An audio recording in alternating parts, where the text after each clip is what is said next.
যে জুলাই আন্দোলনের পর জুলাইয়ের একটি সনদ হয়েছে। এই সনদকে আইনি ভিত্তি নিশ্চিত করার জন্য বাংলাদেশের জনগণের কাছে দায়িত্ব দেওয়া হয়েছিল, সেজন্য গণভোটের আয়োজন করা হয়েছে। এবং এই গণভোটের পূর্বে সকল দলকে নিয়ে ঐক্যমত কমিশন ছিল।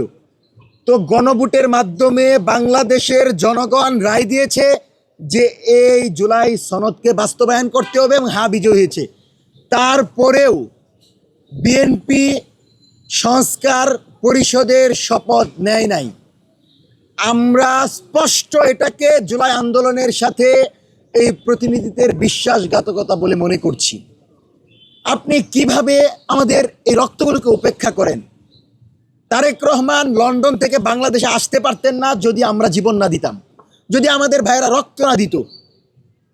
বাংলাদেশ জাতীয়তাবাদী দল ক্ষমতায় বসতে পারতেন না যদি জুলাইয়ের এই ভাইগুলো রক্ত দিয়ে হাসিনাকে বাংলাদেশ থেকে না তাড়াতো। তো তাদের রক্তের উপর দিয়ে এই সরকার এসেছে। এই সরকার এসেই জুলাই সনদের সংস্কার পরিষদে সাইন করলেন না। আপনি শপথ নিলেন না, সালাউদ্দিন আহমদ শপথ নিতে দিলেন না। আমরা এটাকে স্পষ্টভাবে জুলাই আন্দোলনের সাথে বিশ্বাসঘাতকতা হিসেবে দেখছি এবং আমরা মনে করি সরকার প্রথম অধিবেশনে এই বিষয়গুলো স্পষ্ট করে দ্রুত সময়ের ভিতর সংস্কার পরিষদের শপথ নেবেন।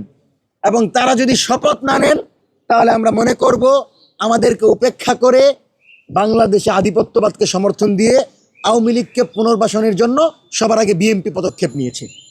সুতরাং বিএনপির কাছে আহ্বান থাকবে, দয়া করে প্রথম অধিবেশনের পর সিদ্ধান্ত নিয়ে সবার আগে এই শপথ নেবেন এবং বিরোধী দলের সাথে আলোচনার ভিত্তিতে দ্রুত সময়ের ভিতর জুলাই সনদ বাস্তবায়ন করবেন। দ্বিতীয়ত যে বিষয়টি, যে আমরা সবাই তো বাংলার জন্য লড়াই করেছি, বাংলা ভাষার জন্য লড়াই করেছি, বাংলাদেশের জনগণের জন্য লড়াই করেছি। সেজন্য 8ই ফাল্গুন আমাদের যে মাতৃভাষা দিবস এবং আন্তর্জাতিক মাতৃভাষা দিবস হিসেবে পালন করার যে আলোচনা এসেছে, আমরা এটা ইতিবাচকভাবে দেখি। যেহেতু বাংলা মাস ফাল্গুন, সেই ফাল্গুনকে স্মরণ করে যদি 8ই ফাল্গুন করা যায় সেটা অবশ্যই ইতিবাচক। কারণ সবাই যখন বাংলাদেশের সংস্কৃতিকে চর্চা করতে চাচ্ছে, সবাই যেহেতু আমাদের ইনকিলাব নিয়ে প্রশ্ন তুলছে, তাহলে তাদেরকে এ ব্যাপারে পদক্ষেপ নিতে হবে যে বাংলাদেশের 21শে ফেব্রুয়ারির পরিবর্তে আমরা 8ই ফাল্গুন কি করতে পারি কিনা। এবং এটার জন্য যারা দাবি তুলেছে আমরা মনে করি অত্যন্ত বিচক্ষণ এবং এটা করা যেতে পারে। এটাকে আমরা ইতিবাচকভাবে দেখি।